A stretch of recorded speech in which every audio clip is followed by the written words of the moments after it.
Le roi Felipe VI d'Espagne célèbre ce mardi 30 janvier ses 56 ans. À cette occasion, gala.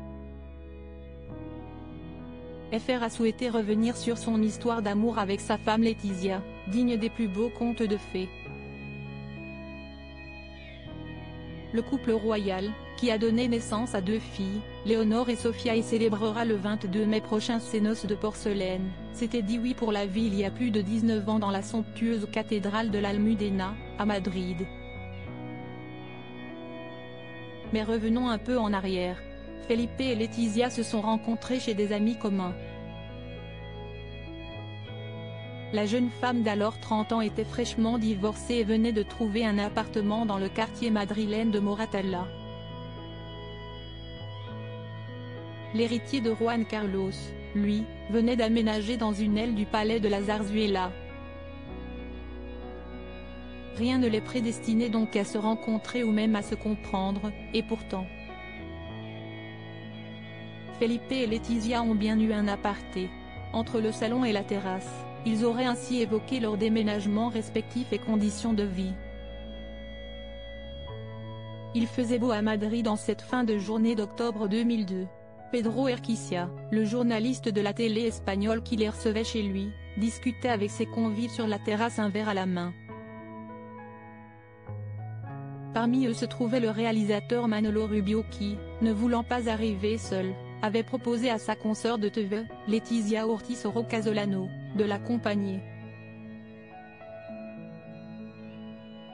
Supérieure à Letizia d'Espagne, voici les looks de reine les plus osés de la quinquagénaire. Une première rencontre si discrète aucun convive, ce soir-là, n'avait deviné quoi que ce soit. Reste qu'il y a toujours un avant et un après, et que ce fut là, chez ses amis, que Letizia et Felipe se sont croisés la première fois.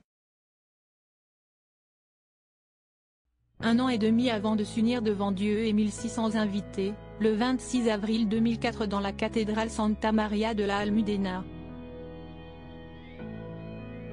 Quelques semaines après leur rencontre, Letizia Ortiz suivait, d'un point de vue journalistique, la préparation du plus prestigieux prix espagnol, le prix Prince des Asturies, qui récompense 8 talents, des arts au sport en passant par l'humanitaire. Depuis qu'il est adolescent, Felipe honore ce rendez-vous annuel. À l'âge de 12 ans, il y faisait d'ailleurs son premier discours. Rapproché par un drame maritime, il prit le temps de poser au milieu des techniciens et journalistes. Letizia, dans son pull à col roulé gris, se tenait loin du géant, à l'extrême droite du groupe, le regard perdu, comme absente de la scène. « Tu ne veux pas être prise avec le prince ?» lui demanda-t-on. Elle resta muette. Que répondre? Qu'expliquer? Que quelque chose d'incroyable s'emparait d'elle. Quelque chose de trop énorme à concevoir pour elle, petite fille de chauffeur de taxi? Si est-il finalement en novembre 2002 qu'un drame va sceller leur futur. En ce jour gris et fatidique, les côtes de Galice se réveillent maculées par une gigantesque marée noire, qui endommagera le littoral français également jusqu'au sud de la Bretagne, mais rien de comparable avec le nord-ouest de l'Espagne où le pétrolier Le Prestige, malmené par la tempête, se vide de son fioul. Letizia Ortiz, journaliste vedette de la TV, arrive sur place pour couvrir l'événement. Felipe, pour constater les dégâts mais surtout partager l'émotion de ses compatriotes. Il y a beau avoir un micro entre eux, leurs cœurs battent déjà à l'unisson.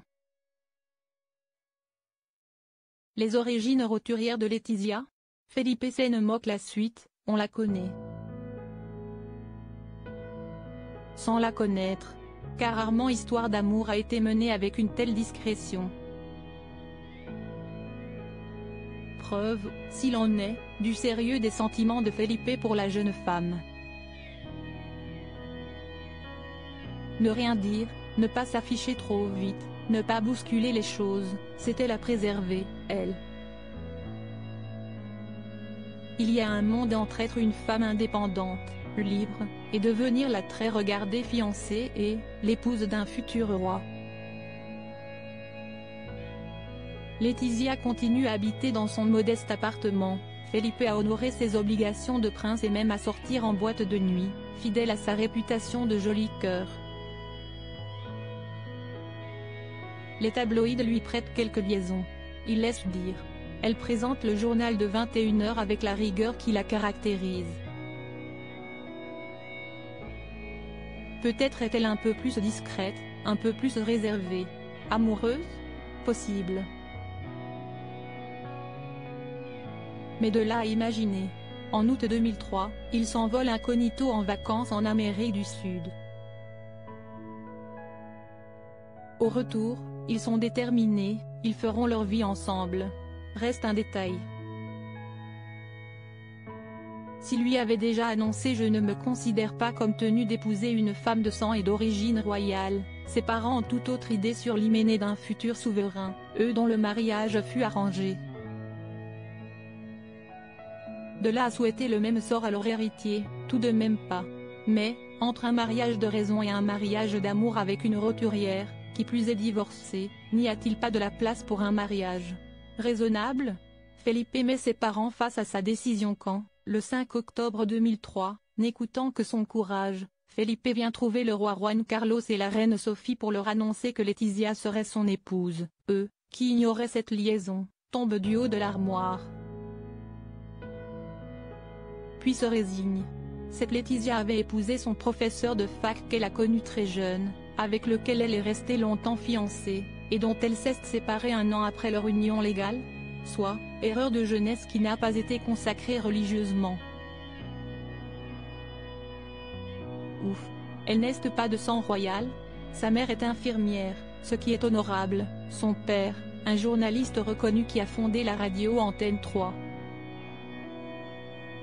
Elle-même a de sérieux diplômes et effectué une carrière internationale, du Mexique aux USA, des plus brillantes.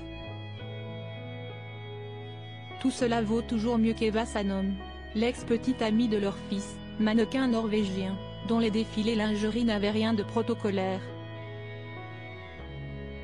Surtout, Laetitia est espagnole.